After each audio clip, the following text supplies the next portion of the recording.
భక్తిహీనుడు తన భక్తిహీనత చేతనే పడిపోవును. యథార్థవంతుల నీతి వారిని విమోచించును. విశ్వాసఘాతకులు తమ దురాశ వల్లనే పట్టబడుదురు. భక్తిహీనుడు చనిపోగా వాని ఆశ కూడా నిర్మూలమగును. వాని ఆశ కూడా నిర్మూలమవుతుంది. ఆ తర్వాత బలాఢ్యులైన వారి ఆశ భంగమైపోవును. నీతిమంతుడు బాధ నుండి తప్పించబడును. వారికి మారుగా భక్తిహీనుడు వచ్చును. భక్తిహీనుడు తన నోటి మాట చేత తన పొరుగువానికి నాశనము తెప్పించును. తెలివి చేత నీతిమంతులు తప్పించుకుందురు. నీతిమంతులు వర్ధిల్లుట పట్టణమునకు సంతోషకరము. భక్తిహీనులు నశించునప్పుడు ఉత్సాహధ్వని పుట్టును. యథార్థవంతుల దీవెన వలన పట్టణమునకు కీర్తి కలుగును. భక్తిహీనుల మాటలు దానిని బోర్లద్రోయును. చూడండి పిల్లారా, ఇక్కడ నీతిమంతుని గురించి, ఈ యొక్క భక్తిహీనుని గురించి ఇక్కడ 2 విషయాలు కనబడుతూ ఉన్నాయి. చూడండి, యథార్థవంతుల నీతి వారి మార్గమును సరళము చేయును. గత వారం నేర్చుకున్నాం, ఉగ్రత దినమందు ఆస్తి అక్కరకు రాదు. ఉగ్రత దినములో ఆస్తి ఏమీ రక్షించదు. ధనము కానీ, బంగారం కానీ, ఆస్తిపాస్తులు కానీ ఏమి కూడా రక్షించలేవు. కనుక ఇక్కడ యథార్థవంతుల నీతి వారి మార్గమును సరళం చేయును. భక్తిహీనుడు తన భక్తిహీనత చేతనే పడిపోవును. యథార్థవంతుల నీతి వారిని విమోచించును. విశ్వాసఘాతకులు తమ దురాశ వలన పట్టబడుదురు. భక్తిహీనుడు చనిపోగా వారి ఆశ నిర్మూలమగును.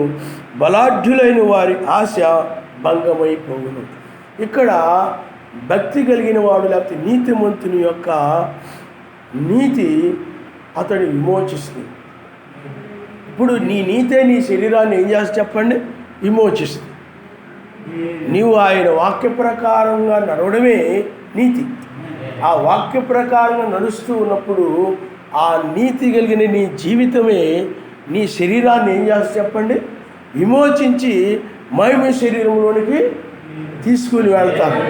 అందువలనే నువ్వు నీతిగా నడవాలి, సమాధానంతో నడవాలి, పరిశుద్ధాత్మ ఆనందముతో నడవాలి. ఆ విధంగా ఎవరైతే నడుస్తూ ఉంటారో వారి శరీరాలు విమోచించబడతాయి, మార్చబడతాయి. ఆయన నమస్కారం. హల్లెలూయా, హల్లెలూయా. కాబట్టి ఇక్కడ భక్తిహీనుడు చనిపోగా ఆశ నిర్మూలమగును. మనము యోహానులో పత్రికల్లో ఉంటుందన్నమాట, సువార్తలో కాదు, పత్రికల్లో. అక్కడ లోకము దాని ఆశయు గతించును కానీ ఆయన చిత్తము నెరవేర్చువాడు నిరంతరము నిలుచును. అందుకనే ఇప్పుడు నీవు ఉన్నావు, ఆయన రాజ్యానికి వెళ్ళాలని ఒక ఆశ కలిగి ఉన్నావు. ఆయన సన్నిధిలో జీవించాలని, అక్కడ ఉండాలని, ఆయనతో పాటు ఉండాలని ఒక ఆశ కలిగి ఉన్నావు. ఆ ఆశను బట్టి నీవు ఆయన చిత్తమును బట్టి ఆయన రాజ్యములు నీవు ఉండడం అనేది జరుగుతుంది. కారణం ఎందుకంటే నీ ఆశ పరసంబంధమైన ఆశ, అదే ఆపేక్ష. నీకు అర్థమైందా? కానీ ఈ భక్తిహీనుల యొక్క ఆశలు ఏంటంటే, నీతిమంతుల ఆశ ఏంటి చెప్పండి, పరసంబంధమైన ఆశలు. ప్రార్థించాలని ఆశ, ఏమండి, ఆయన ఎదుర్కోవాలని ఆశ, తగ్గించుకోవాలని ఆశ, బైబిలు లేకపోతే వాక్యం దివారాత్రులు ధ్యానించాలని ఆశ. అంటే ఆయన ఏం చెప్పాడో దాన్ని చేయాలని ఆశ కలిగి ఉంటారు. ఆయన ఏం చెప్పాడో ఆ వాక్యమును పాటించాలని, ఆయన మాటలు నెరవేర్చాలని ఆశ కలిగి ఉండేవాళ్ళు ఎవరనంటే వాళ్ళు నీతిమంతులు. అదే భక్తిహీనులైనట్లయితే లోకములో ఉన్న వాటిని వాళ్ళు ప్రేమిస్తూ ఉంటారు.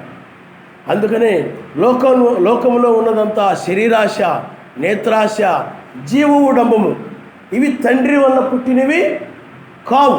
ఎందుకంటే ఏదోనులో ఉన్నప్పుడు ఈ యొక్క ఆశలు, ఈ లోకాశలు అనేవి, ఎందుకంటే అప్పుడు లోకం అనేదే లేదు.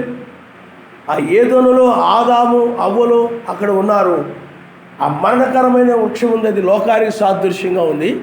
కానీ మానవుడిలో లోకాశలు లేవు.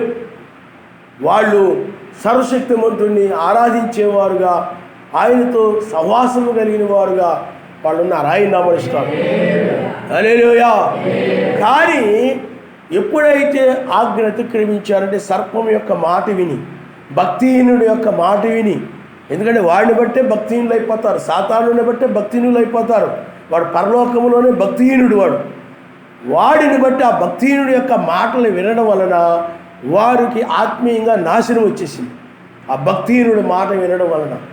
అప్పుడు ఎప్పుడైతే వారు ఆ భక్తిహీనుడి మాట విన్నారో అప్పుడు లోకం యొక్క ఆశలు అనేవి వచ్చేసాయి, లోకం అనేది వచ్చేసింది. అంతేగాని ఆయన ఇవన్నీ అంటే ఈ లోక సంబంధమైన వాటన్నింటి కూడా ఏ దోనులో ఆయన ఏమి సృష్టించవలేదు. సూర్యుడు, చంద్రుడు, నక్షత్రాలు ఇవన్నీ కూడా ఆయన సృష్టించాడు, జీవరాశులను వాటన్నింటిని కూడా సృష్టించాడు. కానీ ఈ లోకాన్ని ఆయనేమి ఇవ్వలేదు. ఇవంతా కూడా తర్వాత వచ్చాయి. ఎందుకంటే వాళ్ళు మహిమ శరీరం కలిగినటువంటి వాళ్ళు ఇటువంటి మరవంటి శరీరంలోనికి ఎప్పుడైతే వచ్చారో, మరణము లేని శరీరం కలిగినటువంటి వారు మరణము లేని శరీరంలోకి ఎప్పుడైతే వచ్చారో, ఈ మరణము లేనటువంటి శరీరం నుండి మరణము గల శరీరంలోకి వచ్చినప్పుడు ఇవన్నీ అవసరమైపోయాయి. ఇవన్నీ కూడా ఆహారం అవసరమైపోయింది, నీరు అవసరమైంది, బట్టలు అవసరమయ్యాయి.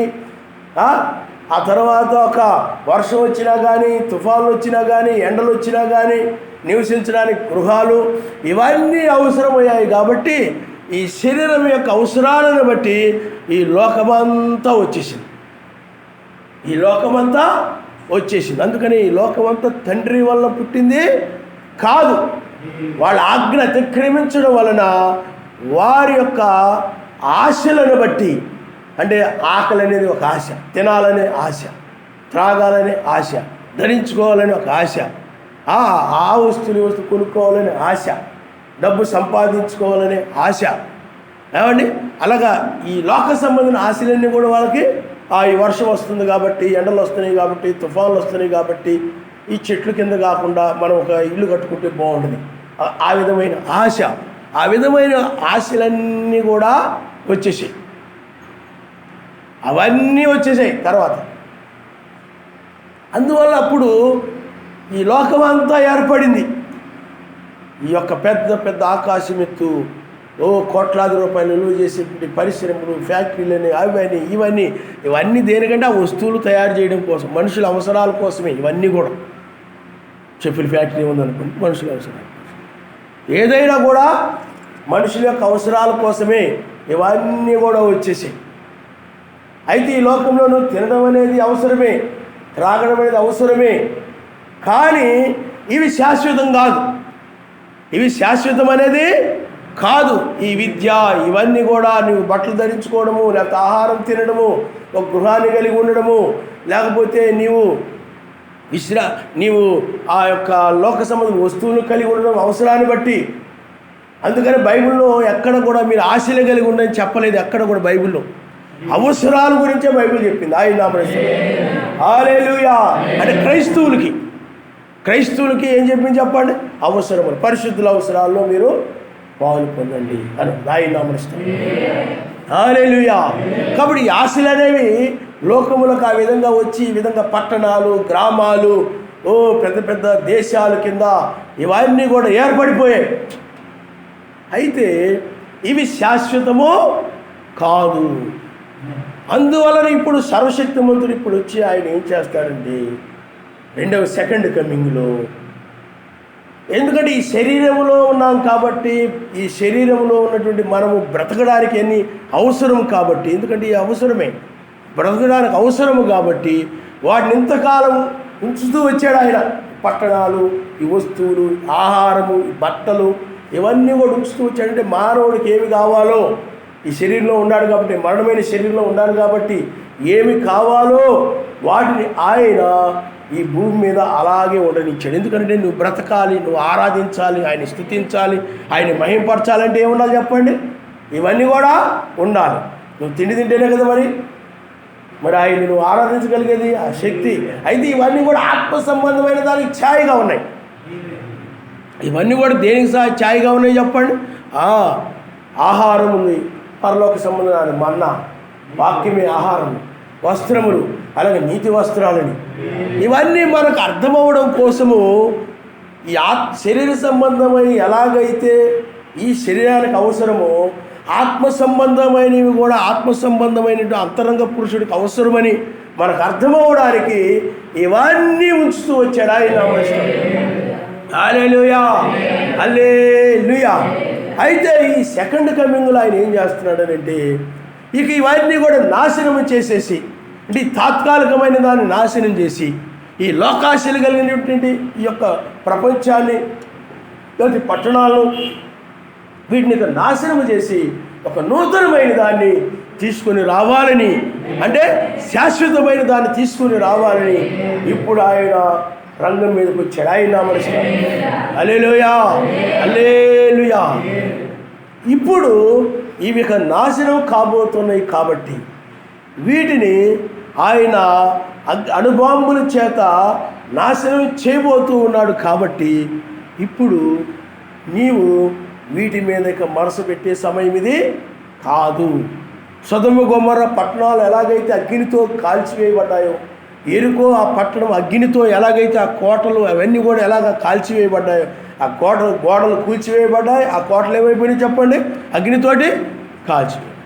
ఆ విధంగానే ప్రతిదీ కూడా దహించి వేయబడుతుంది, ప్రతి నగరము కూడా దహించి వేయబడుతుంది. ఎందుకంటే ప్రతి పట్టణము కూడా ఈనాడు సొదొమ గొమొర్రా వలె తయారైపోయింది. కాబట్టి ప్రతి పట్టణము కూడా సొదొమ గొమొర్రా వలె తయారైపోయింది. కాబట్టి ఇంకా వీటన్నిటిని కూడా ఆయన నాశనం చేయబోతున్నాడు. కనుక ఈ చివరి సమయంలో ఇంకా ఈ లోకము తట్టు నీ మనసు ఉంచకుండా ఇప్పుడు ఆయన యొక్క రాజ్యం రాబోతూ ఉన్నది కనుక, పగలు రాబోతూ ఉన్నది కనుక దాని మీద నువ్వు మనసు కలిగిన వ్యక్తివిగా నీవు ఉండాలి. ఆయన నా మనసు.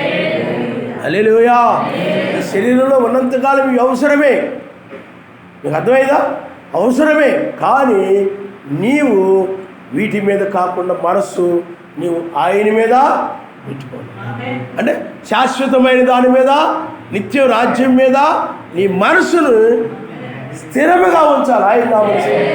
హల్లెలూయా. ఎందుకనంటే నీకు బయలుపరిచాడు ఈ వర్తమానము ద్వారా ఇది దహించి వేయబడిపోతూ ఉందని, ఇది కాల్చివేయబడుతుందని లోతుకు తెలిసినట్టుగానే, రాహాబు స్త్రీకి తెలిసినట్లుగానే అగ్నితో ఇది లైవ్ అయిపోద్దని, అణుబాంబులు కూడా దానికి సిద్ధంగా ఉన్నాయని నీకు తెలుసు. కాబట్టి ఇక సర్వశక్తిమంతుడు దీన్ని నాశనం చేయబోతున్నాడని ఆయన తెలియజేస్తూ ఉన్న దానిని బట్టి నీవేం చేస్తున్నావునండి? క్షయమయ్యే దాని మీద, క్షయమయ్యేదంటే నశించే, ఇవన్నీ కూడా నాశనమయ్యేవే. అంటే నశించేవంటే మరణించేవి, శాశ్వతంగా ఉండనటువంటి వాటిని ఏమంటారు చెప్పండి? క్షయమైపోయాయి అంటారు. అక్షయమైందంటే నాశనం లేదు. ఆయన రాజ్యానికి నాశనమో లేదు, ఆయన వాక్యానికి నాశనమో లేదు, ఆయనకి నాశనమో లేదు.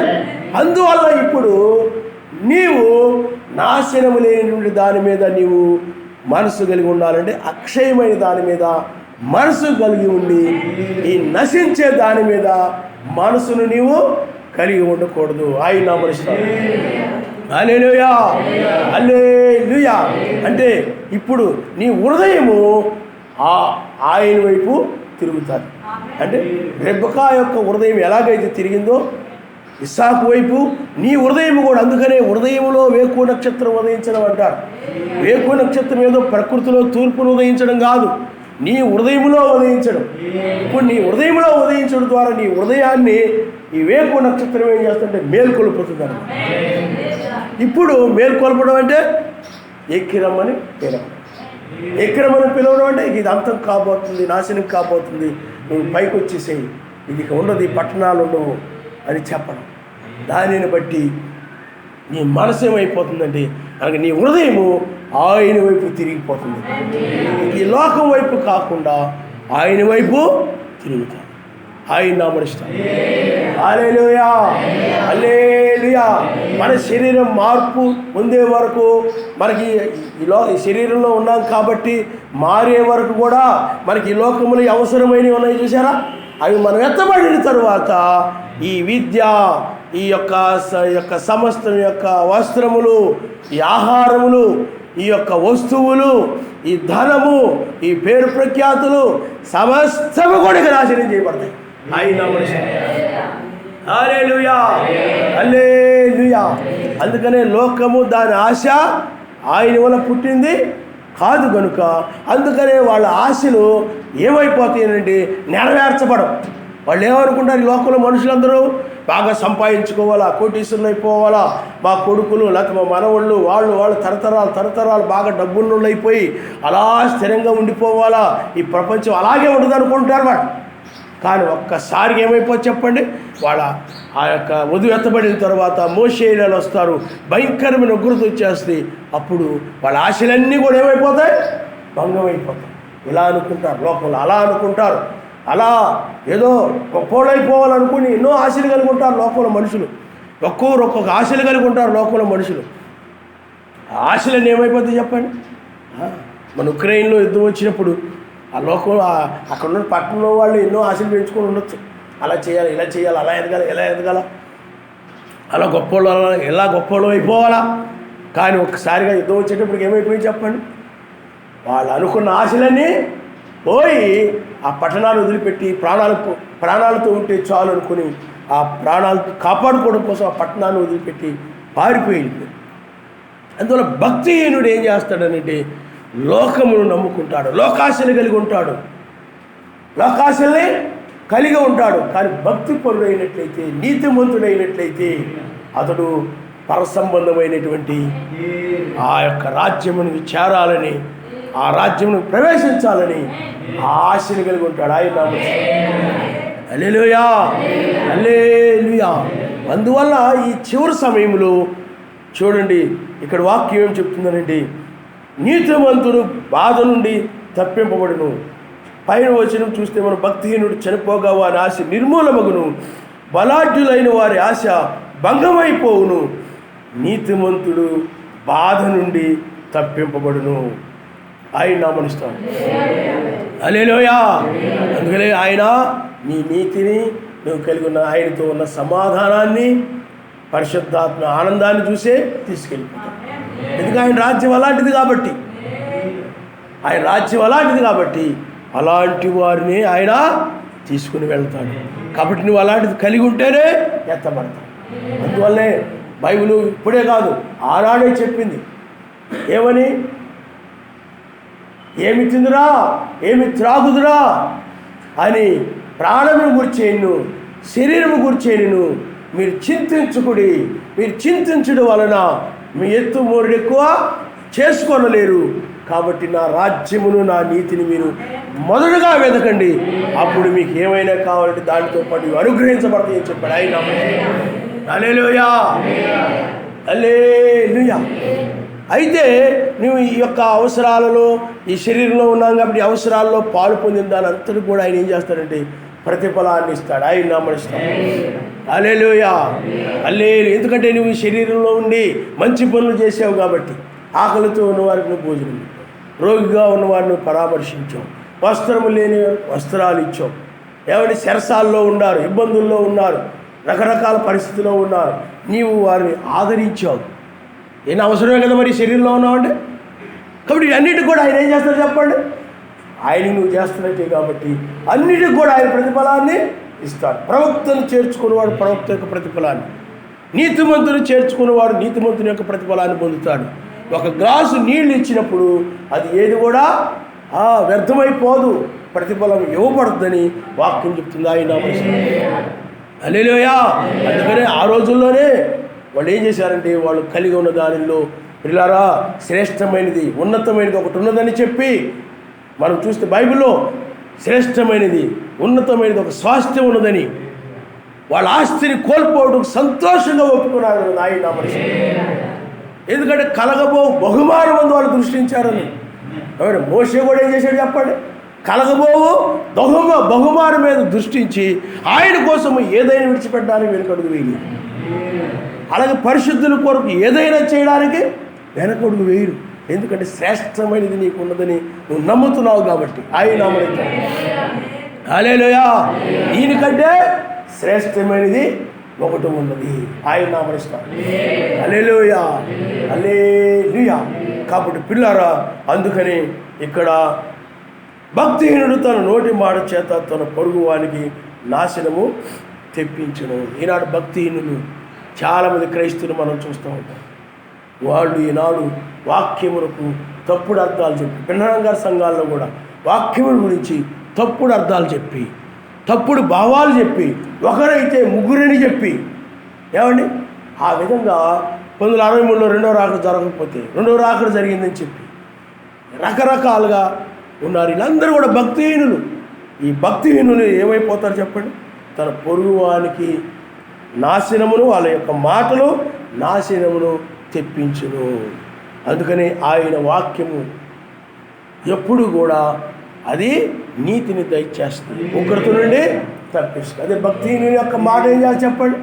నాశనాన్ని కలుగజేస్తారు. రోమన్ క్యాథలిక్ యొక్క మాటలు, వాడి బోధలు, వాడి సిద్ధాంతాలు మనుషుల్ని నాశనం చేస్తాయి. అందుకని వాక్యం ఎప్పుడు కూడా అక్షరము చంపును, ఆత్మ జీవింపు జీవనం. ఆత్మ ద్వారానే ఆ వాక్య బైబిల్లో ఉన్నటువంటి మర్మముగా రాయబడినటువంటి మాట, గూఢార్థంగా రాయబడినటువంటి ఆ మాటలు అవన్నీ కూడా పరిశుద్ధాత్మ ద్వారానే బయలుపరచబడతాయి. ఆయన నామనిస్తాడు. అందుకని ఆయా కాలంలో వర్తమానికులను ఆయన పంపించి ఆ మర్మములో బయలుపరిచి ఆహారాన్ని వధువుగా ఆయన పంచాడు. ఆయన నామనిస్తాడు. హల్లెలూయా, హల్లెలూయా. అందుకని వాళ్ళు మేము పరిచారకులం అన్నారు, వాళ్ళు పరిచర్య చేయడానికి వచ్చామన్నారు వాళ్ళు. పిల్లారా, అదే ఈ యొక్క మతశాఖ సంఘాల్లో ఉన్నటువంటి బోధకులు ఉన్నారు. అక్షరము చంపులను అక్షరానుసారంగా తీసుకుంటే ముగ్గురే కనపడతారు. ఇక్కడ తండ్రి ఉంది కదా, ఇక్కడ కుమారుడు ఉన్నాడు కదా, ఇక్కడ పరిశుద్ధాత్మ ఉంది కదా అని అక్షరానుసారంగా తీసుకుంటే. అందుకని అక్షరము చంపును, ఆత్మ జీవింపజేయును. ఆయన నామనిస్తాడు. హల్లెలూయా. అందుకని నాడు మతశాఖ సంఘాల్లో అక్షరాన్ని బోధించుకున్నారు. వాళ్ళు అక్షరాన్ని గురించి వాళ్ళు బోధించుకున్నారు. ఆత్మీయ బయలుపాటు వాళ్ళ దగ్గర లేదు. అందువలనే ఆత్మీయ బయలుపాటు ద్వారా ఆయన వధువు ఉగ్రత నుండి తప్పించబడుతుంది. భక్తిహీనుడు ఏమైపోతాడు చెప్పండి? నశిస్తాడు. అందుకని తెలివి చేత నీతిమంతులు తప్పించుకుందురు. ఈనాడు మనకు ఒక తెలివినిచ్చాడు ఆయన, తప్పించుకునే తెలివి. ఈ తెలివే కావాల్సింది. లోకంలో చాలామంది ఏమంటారు చెప్పండి? మా వాడు చాలా తెలివైనడండి బాబు, వ్యాపారం చేసి బాగా సంపాదించేసాడు. మా వాడు చాలా తెలివైనడండి బాబు, వాళ్ళు బాగా చదువుతారు, మంచి తెలివైన వాళ్ళు ఫారిన్ వెళ్ళిపోయి బాగా సంపాదించేశారండి. ఇక్కడ అన్నీ కొనేస్తున్నారు, తెగ సంపాదించేశారు. ఏమండి చాలా తెలివైన వాళ్ళు. కొంతమంది ఏమంటారండి, ఆయన బాగా తెలివైనడండి, శనక్కాయల వ్యాపారం చేసి, లేకపోతే బియ్య బస్తాల వ్యాపారం చేసి బాగా సంపాదించేసాడండి. ఈ లోకంలో మనుషులు సంపాదించుకునే వాళ్ళని తెలివైన వాళ్ళు అంటారు. లోకం మీకు అర్థమైందా? ధనవంతులైపోయే వారిని బాగా తెలివైన వాళ్ళు అని చెప్పుకుంటూ ఉంటారు. వాళ్ళు లోకంలో సంపాదించుకోవడానికి కావాల్సిన తెలివితేటలు ఉండొచ్చేమో. ఏమండి ఎలా వ్యాపారం చేస్తే ఎలా ఆదాయం వచ్చింది, ఏ విధంగా చేస్తే ఆదాయం వచ్చేస్తే, ఈ లోకంలో లోకరీతిగా తెలివితేటలు ఉండొచ్చు వాళ్ళకి. ఏమండి కానీ ఇక్కడ ఏ తెలివి చెప్పండి? ఉగ్రత నుండి తప్పించుకునే తెలివి వాళ్ళకి. ఉగ్రత నుండి తప్పించుకునే తెలివి వాళ్ళకి లేదు. కానీ ఈనాడు ఉగ్రత నుండి తప్పించుకునే తెలివితేటలు మనము కలిగి ఉన్నాం. ఆయన నామనిస్తాడు. హల్లెలూయా, హల్లెలూయా. ఈనాడు చాలామంది లోకంలో ధనం సంపాదించే వాళ్ళని ఆ యొక్క నెలకి 3 లక్షలు 10 లక్షలు మన పేపర్లు వేశారు. ఒక ఆయన 40 లక్షలు అంట సంవత్సరానికి అనుకుంటా. ఇలాగా ఒక ఆయన 70 లక్షలు అంట. ఇలాగా అవి గొప్పగా వేస్తూ ఉంటారు పేపర్లో, పత్రికల్లో, వీటన్నిటిలో.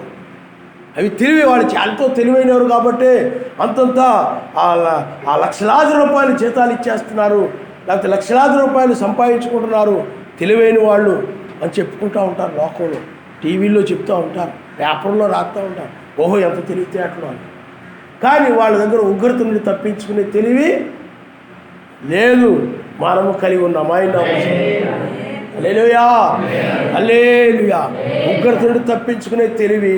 అందుకనే లోకములోని వారికి మనం వెర్రివారు వలె కనబడతాం, వాళ్ళు మనకు వెర్రివాడు వలె కనబడతారు. మరి లోకం అంతం కాబోతూ ఉంటే, లోకం నాశనం కాబోతూ ఉంటే లోకంలో వీళ్ళు పరిగెడుతున్నారండి రా ఏమండి. లోకంలో వాళ్ళు గొప్పోళ్ళు అయిపోవాలని, ధనవంతులైపోవాలని, పేరు సంపాదించుకోవాలని బ్రహ్మంగారు చెప్పారండి. 5 వల్ల పడిపోతారని చెప్పారు. 5 వల్ల బైబిల్లో పడిపోయారు. అసూయ, ఇతరుల మీద అసూయ పడడం వల్ల పడిపోయారు బైబిల్లో. అలాగే ధనము వల్ల పడిపోయారు బైబిల్లో. అందరి మీద తమను తాము హెచ్చించుకోవడం వల్ల పడిపోయారు బైబిల్లో. స్త్రీ వల్ల పడిపోయారు బైబిల్లో. పేరు కోసం, పేరు రావాలి, అందరిలో నాకు పేరు రావాలి, నా పేరు మోగిపోవాలి, ఆ పేరును ఆశించి పడిపోయినాడు బైబిల్లో. 5 వల్ల బైబిల్లో పడిపోయారు.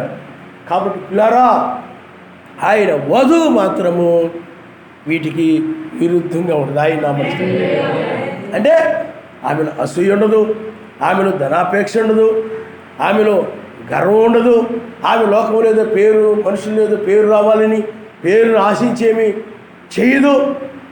ఏమండి, ఈ దుష్ట బోధలు లేకపోతే దుష్ట సిద్ధాంతాలు, ఈ దుర్బోధ స్త్రీలను బట్టి ఆమె నడవదు. ఆమె ప్రత్యేకమైనదిగా ఉంటుంది. ఆయన హల్లెలూయా, హల్లెలూయా. అందువల్ల ఈనాడు మనుషులు లోకములు అనేక గొడవలకు కారణం ఈ 5. అనేక గొడవలకు కారణం ఏమిటి చెప్పండి? అవే అసూయ పడి ఒకరి మీద ఒకరు గొడవ పడ్డారు బైబిల్లో. ఏమండి, అలాగే ధనము కోసం గొడవలు పడుతున్నారు, ఆస్తుల కోసం గొడవలు పడుతున్నారు. ఈ రోజున పేరు కోసం, నాకు పేరు రావాలంటే నాకు పేరు రావాలి, నాకు పేరు రావాలంటే నాకు పేరు రావాలని పేరు కోసము గొడవలు పడుతున్నారు. గర్వం వల్ల హెచ్చింపు వల్ల కూడా ఆ యొక్క కలహాలు వస్తాయని బైబిల్లో మనం చూస్తూ ఉంటాం. గర్వము కలహమును రేపు ఉంటుంది. అలాగ గర్వం వలన కూడా అవన్నీ వచ్చేస్తాయి. కాబట్టి ఇవన్నీ మనం చూసినప్పుడు వీటన్నిటి వల్ల గొడవలు వచ్చేస్తుంది, కలహాలు వచ్చేస్తుంది, ఒకరికొకరు పడదు, ఒకరంటే ఒకరికి ఇష్టం ఉండదు, ఒకరి మీద ఒకరు ప్రేమ ఉండదు, ఒకరికొకరు విరోధంగా మాట్లాడుకుంటారు, ఒకరికొకరు విరోధంగా ఆలోచిస్తూ ఉంటారు, ఒకరికొకరు విరోధంగా క్రియలు చేస్తూ ఉంటారు. అందువల్ల ఇవన్నీ కూడా పడిపోయిన గుంపులు.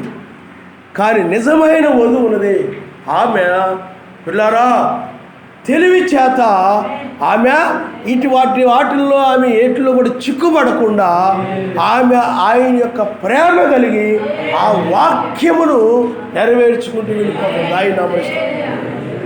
హల్లెలూయా, హల్లెలూయా.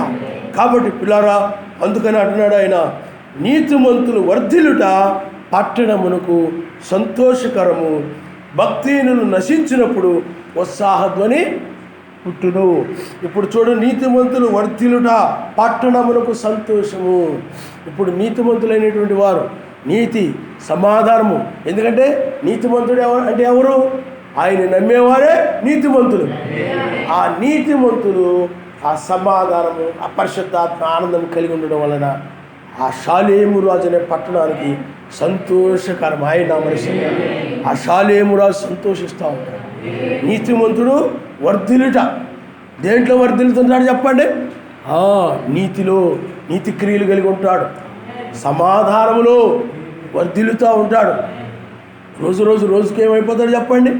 సమాధానం అంటే సర్వశక్తిమంతునికి అతనికి ఏ విరోధము లేకుండా ఆయన చిత్త ప్రకారం నడిచి, ఎందుకంటే నీకు ఆయనకు విరోధంగా లేకుండా అంటే ఆయన ఏం చెప్పాడు దాని ప్రకారం నడుస్తూ ఉంటేనే నీకు ఆయనకు విరోధం లేకుండా ఉంటుంది. నువ్వు ఎప్పుడైతే ఆయన మాటకు లోబడవో అప్పుడు సర్వశక్తిమంతుడు ఏమవుతాడు చెప్పండి? నీకు విరోధి అవుతాడు, నీకు విరోధిగా మారిపోతాడు. నువ్వు వాక్యం వినేసి ఆ వాక్య ప్రకారం నడవకుండా నువ్వు వెళ్ళిపోయావు అనుకోండి, ఇంటి దగ్గర కూడా నీ ఇష్టం వచ్చినట్టు జీవిస్తూ ఉన్నావు అనుకోండి, నీ ఆశలను బట్టి, నీ తలంపులను బట్టి, నీ అభిప్రాయాన్ని బట్టి నడుస్తున్నావు అనుకోండి, అప్పుడు సర్వశక్తిమంతుడు నీకు విరోధిగా ఉంటాడు. అది నీకు తెలియదు. నువ్వు ఆయనతో బాగానే ఉన్నాను అనుకుంటావు, అది నీకు తెలియదు.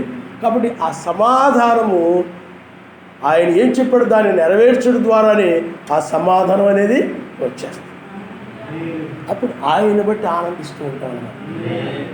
అప్పుడు ఆ పట్టణములకు సంతోషకరము, నీతిమంతులు వర్ధిల్లడం వేకు వెలుగు అంతకంతకు. వేకు వెలుగు చూడండి, సాయం వేకుజామున కొద్దిగా ఉండదు, అది పట్టపగల వరకు అంటే మధ్యాహ్నం వరకు కూడా అది అంతకంతకు వెలుగు ఏమైపోతాడు చెప్పండి, తేజరెళ్ళుతూ ఉండదు, అభివృద్ధి చెందుతూ ఉండదు. అలాగే నీ భక్తి కూడా అలాగా భక్తిలో వృద్ధి చెందుతూ ఉంటాను. నీకు అర్థమైందా? భక్తిలో వృద్ధి చెందుతూ ఉంటాం. ఎక్కడైనా ఆయన విరోధంగా ఉన్నట్లయితే ఆయన పాదం బడి బ్రతులాడుకుంటూ పశ్చాత్తాపడుతూ ఆయనతో సమాధానం కలిగి, ఆయనకి నీకు సమాధానం వచ్చేసినప్పుడు ఏం జరుగుతుంది చెప్పండి, ఆయన బట్టి ఆనందిస్తాం, ఆయన ఆమరిస్తాం. లోకంలో వాళ్ళు కూడా ఆనందించే వాళ్ళు ఉన్నారు. లోకంలో వాళ్ళు కూడా ఎలాంటి ఉన్నారు చెప్పండి, ఆనందించేవాళ్ళు, లోకానందం కలిగిన వాళ్ళు ఉన్నారు. లోకంలో లోక సంబంధమైన వాటిని బట్టి ఆనందంగా కనపడతారు. చాలామంది క్రైస్తవులు కూడా ఆయనతో ఏదో సమాధానం కలిగినట్టుగా ఉండి లోకమును బట్టి ఆనందిస్తూ ఉంటారు. ఇది భ్రమపరచు ఆత్మ.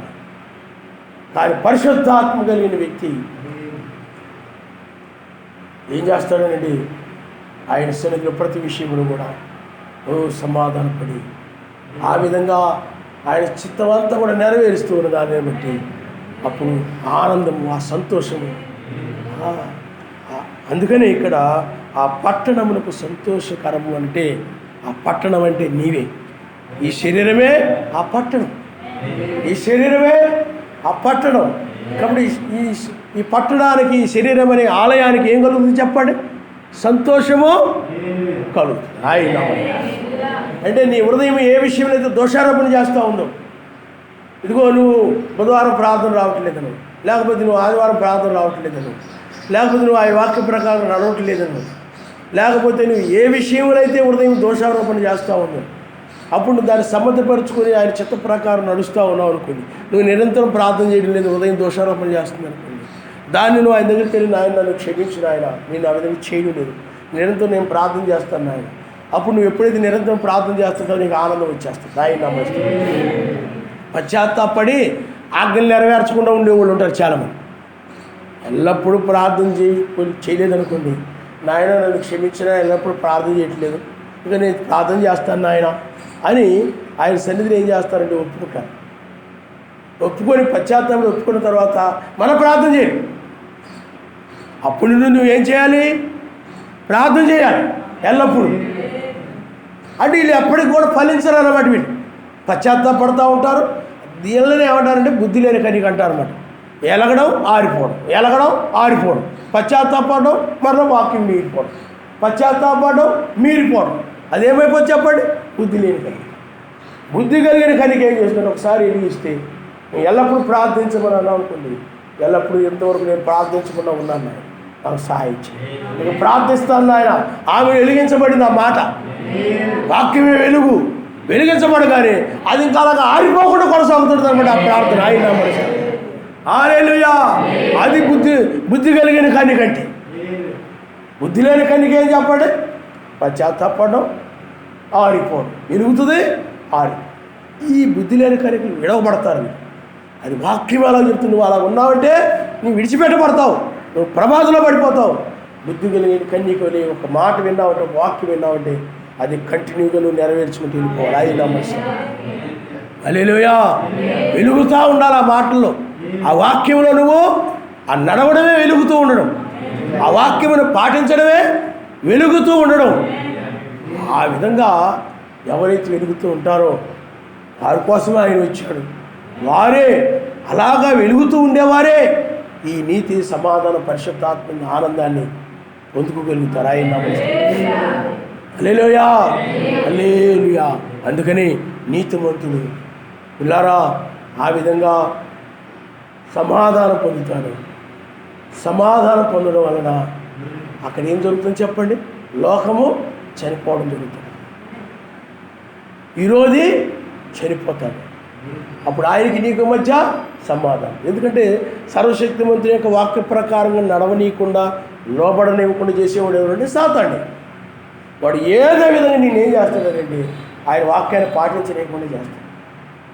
ఇప్పుడు దాకా నువ్వు శ్రమ పడ్డావు కదా, కష్టపడ్డావు కదా, ఆడు చాలా జాలి చూపించినట్టుగా మాట్లాడతాడు, ఆలోచనలు ఇస్తాడు. వాడు నువ్వు త్వరగా వెళ్ళి రెస్ట్ తీసుకో, బాగా తినేసి పడుకుండిపో, హ్యాపీగా పడుకో అని వాడు ఏం చేస్తాడు చెప్పండి?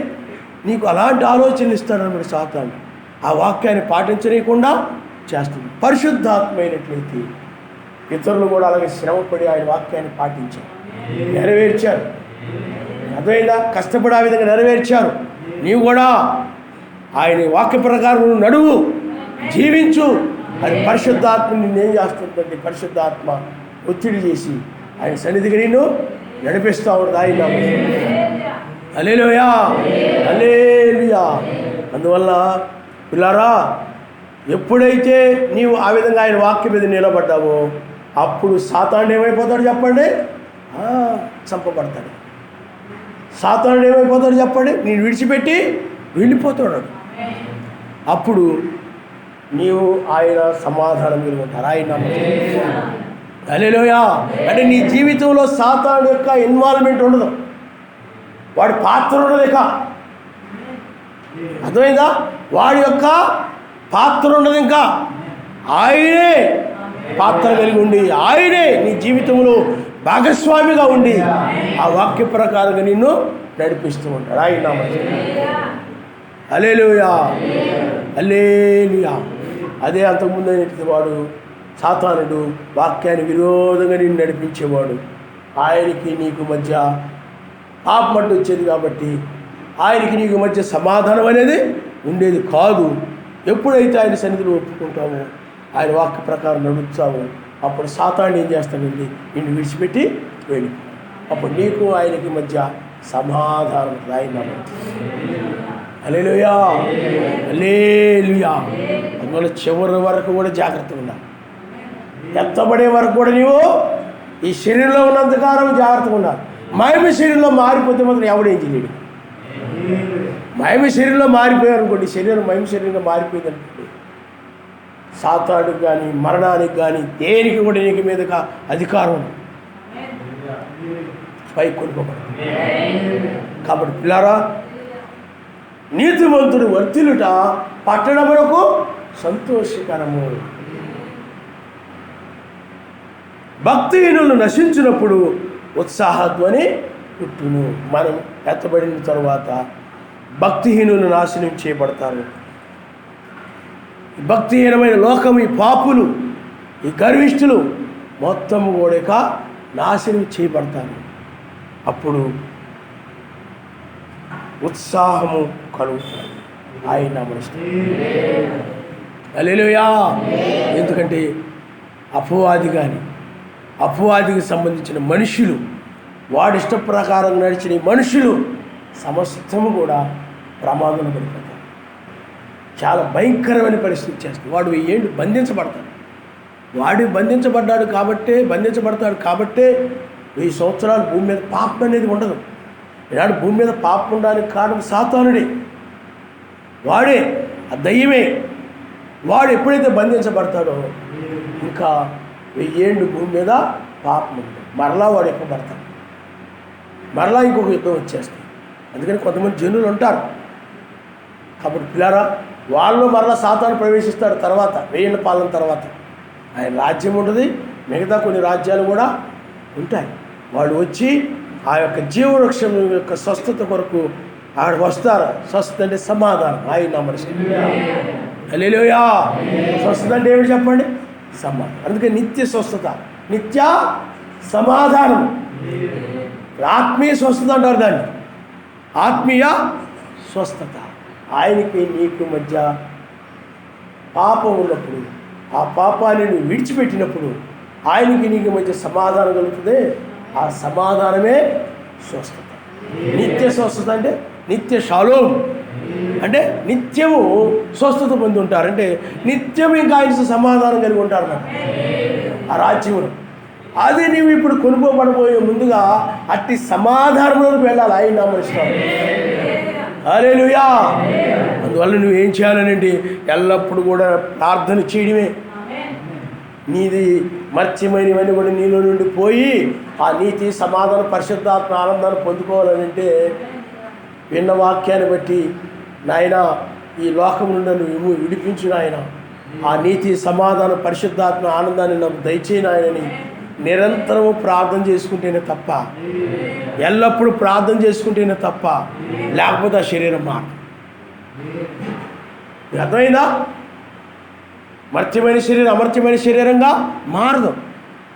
ఎలా చెప్పగలరంటే మెస్సయ్య కూడా పరిశుద్ధ పర్వతం మీద ఆయన ప్రార్థిస్తూ ఉన్నప్పుడు ఆ శరీరం ఏమైపోయింది చెప్పండి? మారిపోయింది. ఆ శరీరం ఏమైపోయింది? మారిపోయింది. నువ్వు అలా ప్రార్థిస్తూ ప్రార్థిస్తూ ప్రార్థిస్తూ ఉండగా, అలాగా దివారాత్రులు కూడా వాక్యం వింటూ ప్రార్థిస్తూ ఆ విధంగా ఉండడం వలన నీలో లోక సంబంధమైన అన్నీ కూడా బయటికి వెళ్ళిపోతాయి. మురికంతా బయటికి వెళ్ళిపోతాయి.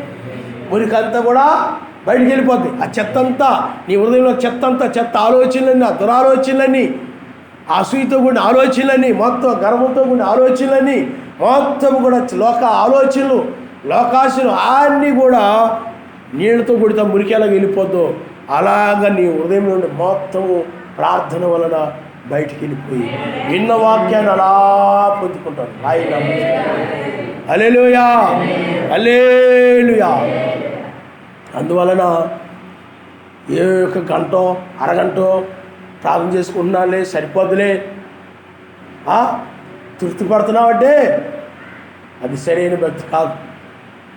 వాక్యము కలిగిన వ్యక్తి నిరంతరం ప్రార్థిస్తూ ఉంటేనే తృప్తిగా ఉంటుంది. అతను వాక్యం అలా చెప్తుంది కాబట్టి నిత్యము ప్రార్థిస్తూ ఉంటేనే అతను తృప్తిగా ఉంటుంది, హృదయము తృప్తిగా ఉంటుంది.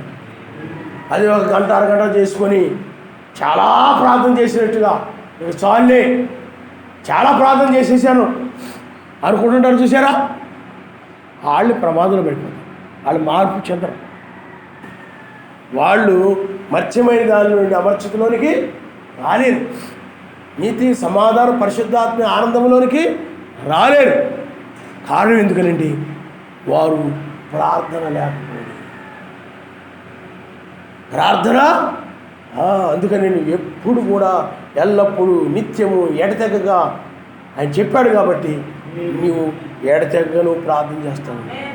ఎల్లప్పుడూ నీవు ప్రార్థన చేస్తూ ఉండాలి. మాట ఎందు, క్రియ ఎందు సమస్తము నీ నామం పేర అనగా ఆయన యొక్క నామం పేరట నువ్వు ఏ నామం అయితే నువ్వు ధరించుకున్నావు. ఎందుకంటే నీ నామము ఆయన నామం, ఆయన నామమే నీ నామం. మెస్సయ్య యొక్క నామం నీకు పెట్టబడినప్పుడు ఆ నామం ఈ నామము ఒకటే అవుతుంది. అందును బట్టి నీవు ఆ విధంగా ఎల్లప్పుడు కూడా ప్రార్థన చేయడమే. సమయం దొరికినప్పుడే కాకుండా మిగతా పనుల్లో ఉన్నప్పుడు కూడా ప్రార్థన చేసుకుని ఉండడమే. ప్రతి పని కూడా ఉదయాన్నే ప్రార్థనతో ఆరంభించడం. ప్రతిదీ కూడా ప్రార్థన ప్రార్థన ప్రార్థన. నాయనా ఈ లోకం నాకు వద్దు నాయనా, ఈ లోకంలో ఏమి నాకు వద్దు నాయనా, నీ రాజ్యమే నాకు కావాలయా, ఇది అంతరించిపోతూ ఉన్నదని నేను ఎరుగున్నాను నాయనా, నాకు ఇటు మీద మనసు వద్దు నాయనా, నాకు ఆ రాజ్యమే కావాలయా అని రోదన చేస్తూ ఉండాలి, అడుగుతూ ఉండాలి. ఆయన మానకుండా. అర్థమైందా? అమర్త్యమైన దాన్ని పొందుకోవాలంటే ఆ విధంగా ప్రార్థన చేయాలి. ఆయన నా మనసు. హల్లెలూయా, హల్లెలూయా. కాబట్టి పిల్లారా ఆలోచన చేయండి. నీతిమంతులు వర్ధిల్లుట పట్టణమునకు సంతోషకరం అని వర్తమానం మనం చూస్తున్నాం. ఆయన నా మనసు. నీ వర్ధిల్లడం వల్ల ఆ పట్టణానికి సంతోషకరం. ఆ పట్టణం అంటే ఈ శరీరం. ఎందుకంటే ఈ శరీరం అనే ఆలయాన్ని పట్టణంతో కూడా పోల్చబడి. మీకు అర్థమైందా? వధువుని ఆ యొక్క పట్టణంతో పోల్చబడి, ఇదిగో పెండు కుమార్తెని చూపిస్తాను రమ్మంటారు ప్రాంగణంలో. అప్పుడు ఆ పెండు కుమార్తె ఆ పట్టణం కిందకు రావడం చూపిస్తాడు. ఆయన నమ్మసి హల్లెలూయా. నీవు అలాగా ఆత్మీయంగా వర్ధిల్లడం వలన ఈ పట్టణానికంటే నీకే ఆ సంతోషము కలుగుతుంది. పరలోక సంబంధమైన సంతోషం, పరలోక సంబంధమైనటువంటి ఆనందం. ఇంట్లో ఏమీ లేకపోయినా చాలా ఇళ్లలో మీరు చూడండి, ఏమైనా ఇంట్లో ఏమీ లేవనుకోండి చాలా బాధపడిపోతూ ఉంటారు, విచారపడిపోతూ ఉంటారు. ఆ వస్తువు లేదు, ఈ వస్తువు లేదు, ఆ గిన్నె లేదు, ఈ సట్టి లేదు, వైద్యా లేదు, ఈదా లేదు. ఆ తర్వాత ఏమైనా డబ్బులు వచ్చినాయి అనుకోండి సంతోషపడిపోతాం. లోకంలో జరిగేది. కానీ ఈ యొక్క పట్టణము అనబడి పిలువబడేటువంటి ఆయన వధువులో జరిగే కార్యం ఏంటంటే, నీ ఇంట్లో ఏమీ లేకపోయినా ఏమండి పరలోక సంబంధమైన ఆనందం మాత్రం ఉంటా ఉంటుంది. ఆయన హల్లెలూయా, హల్లెలూయా. అది ఉంటుంది లోపల, అది మాత్రం ఎప్పుడూ ఉంటా ఉంటుంది. ఏది? పరలోక సంబంధమైనటువంటి ఆత్మీయంగా వర్ధిల్లుడు ద్వారా దీనిని బట్టి ఆనందిస్తూ ఉంటారు. ఆయన నామమునిస్తారు. హల్లెలూయా. మనకి ఈ లోకంలో అవి ఉంటాయా లేవా, అవి ఉంటాయా లేవా, ఆయన ఎంతవరకు ఇచ్చాడు, దాంతో మనం సంతృప్తి పడి మనం వెళ్ళిపోతూ ఉంటాం, సంతృప్తి పడుతూ ఉంటాం. కాబట్టి మనం వీటి గురించి మనము దేని గురించి కూడా మనం చింతించం. దేని గురించి కూడా మనం చింతించకుండా ప్రతిదీ కూడా ఆయనకు అప్పగించుకొని, ఎందుకంటే మీ చింత యావత్తు నాకు అప్పగించి నిబ్బరమైన బుద్ధి గలవారు నేను వాక్యం చెప్తూ ఉన్నది. కాబట్టి ఈ జీవన సంబంధమైన వాటన్నింటిని గురించి కూడా ఏదైనా కానీ సమస్తము ఆయనకు అప్పగించడని వాక్యం చెప్తుంది. కాబట్టి అన్నీ కూడా ఆయనకు అప్పగించేసి ఏమండి నీతి సమాధాన పరిశుద్ధాత్మ ఆనందంతో సంతోషంగా ఉంటుంటారు. ఆయన హల్లెలూయా. అందుకని బైబిల్లో వాళ్ళ శ్రమల్లో కూడా ఆనందించారు. శ్రమలు వచ్చినప్పుడు కుంగిపోయి, బాధలు వచ్చినప్పుడు కుంగిపోయి, ఆనందం వచ్చినప్పుడు ఆనందించడం కాదు, శ్రమల్లో కూడా ఆనందించారని మన బైబిల్లో పత్రికల్లో మనం చూస్తుంటాం. ఆయన హల్లెలూయా. కాబట్టి నీతిమంతుడు వర్ధిల్లుడు వలన ఆ సంఘములోను అలాగే ఆ పట్టణంలోను అలాగే నీ శరీరం అనే పట్టణము కూడా సంతోషకరంగా ఉంటాం. అందుకని ఆనందించడం వలన మీరు బలం పొందుతారు. బైబిల్ ఆనందించడం వల్ల ఏం కలుగుతుంది అని అంటే బలము కలుగుతుంది, బలవంతులు అవుతారు ఆత్మీయంగా. మానసికమైనటువంటి రోగి అంటారు. మానసికమైన రోగి అంటే ఎప్పుడు దేనికో దాని గురించి కూలిపోతా, బాధపడతా, విచారంగా ఏదో అది పోయింది ఇది పోయింది అన్నట్టు ఎప్పుడు చూసినా కానీ ఆ ముఖం ఆ మానసికమైన రోగంతో ఉంటుంటాడు అన్నమాట. శారీరకంగా ఆరోగ్యంగానే ఉంటారు, మానసిక రోగం అంటారు దాన్ని. అంటే ఎప్పుడేదో ఒక దుఃఖంతోనో బాధతోనో ఉండిపోతూ ఉంటారన్నమాట. మానసికమైన రోగం అంటారు దాన్ని. వాళ్ళు మానసిక రోగులు అంటారు వాళ్ళని. కానీ ఈ వాక్యమును ఎప్పుడైతే నీవు వింటావో, ఎప్పుడైతే నీకు స్వస్థత కలుగుతుందో అప్పుడు ఈ మనసు ఏమవుతుందంటే దాని నుండి ఆనందములోకి వచ్చేస్తాయి. హల్లెలూయా. అప్పుడు మానసికంగా ఆనందంతో ఉంటుంటారు. దేనిని బట్టి? ఆయనను బట్టి, వీటేటిని బట్టి కాదు. ఈ లోకంలో మనకు ఉన్న ఆనందం లేదు, ఈ లోక సంబంధం అని లేకపోయినా మనకు విచారం లేదు. లోకంలో ఉన్నట్లయితే లోకంలోని లేనప్పుడు వాళ్ళు విచారపడతారు, అవి పొందుకున్నప్పుడు ఆనందపడిపోతారు. ఇదిగో నా భార్య ఇది ఇచ్చింది, మా ఆయన తెచ్చాడు, ఇది తెచ్చాడని లోకాల్లో కుటుంబాల్లో ఆ విధంగా ఆనందపడిపోతుంటారు. మనది అలా కాదు, మనది పరసంబంధమైంది కాబట్టి, లోక సంబంధమైంది కాదు కాబట్టి పరసంబంధంగా ఎప్పుడు కూడా ఆత్మీయంగా వర్ధిల్లుతూ ఉన్న దానిని బట్టి మనం ఆనందిస్తూ ఉంటాం. ఆయన హల్లెలూయా, హల్లెలూయా. కాబట్టి పిల్లరా ఆలోచించేయండి. మనం ముగింపులో ఉన్నాము. అట్టి ఆనందంలోనికి నీవు రావాలి, అట్టి ఆనందంలోనికి నీవు రావాలి. నీ చిత్తలను ఆయనకు అప్పగించు. నాకు పరిచయం రాకముందు చెప్పిందా అవే ఆయన, నేను ఆయనే చూసుకుంటాను. నాకు ఏదైనా ఆలోచనకు వచ్చిందనుకోండి, ఇది ఎలాగా అది ఎలాగా రేపు ఎలాగా అది ఎలాగా ఇది ఎలాగా అవి ఆలోచనకు వచ్చినాయి అనుకోండి, ఆయనే చూసుకుంటాడు. సాతానా పో, ఆయనే చూసుకుంటాడులే, సరశక్తి మీద చూసుకుంటాడులే.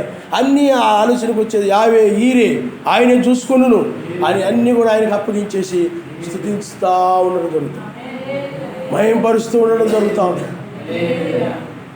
అప్పుడు ఆయన ఆశ్చర్యకరంగా నడిపిస్తూ ఉంటాడు. ఆయన హల్లెలూయా, హల్లెలూయా. కాబట్టి పిల్లరా ఆలోచించండి, ఆయన ఏందో ఆనందించాలి. ఆయన నామం తల ఉంచుకోండి, మనం ప్రార్థన చేసుకుందాం. నీతిమంతులు వర్ధిల్లుట పట్టణము సంతోషకరం. నిజముగా నువ్వు ఆత్మీయంగా వర్ధిల్లుట వలన, అలాగే నీతిమంతుడు వర్ధిల్లడం వల్ల ఇతరులకు ఉపయోగకరంగా మేలుకరముగా అతడు ఉంటాడు కాబట్టి అది సంతోషము కలుగు చేస్తుంది అందరికీ కూడా. హల్లెలూయా హల్లెలూయా హల్లెలూయా హల్లెలూయా హల్లెలూయా హల్లెలూయా హల్లెలూయా.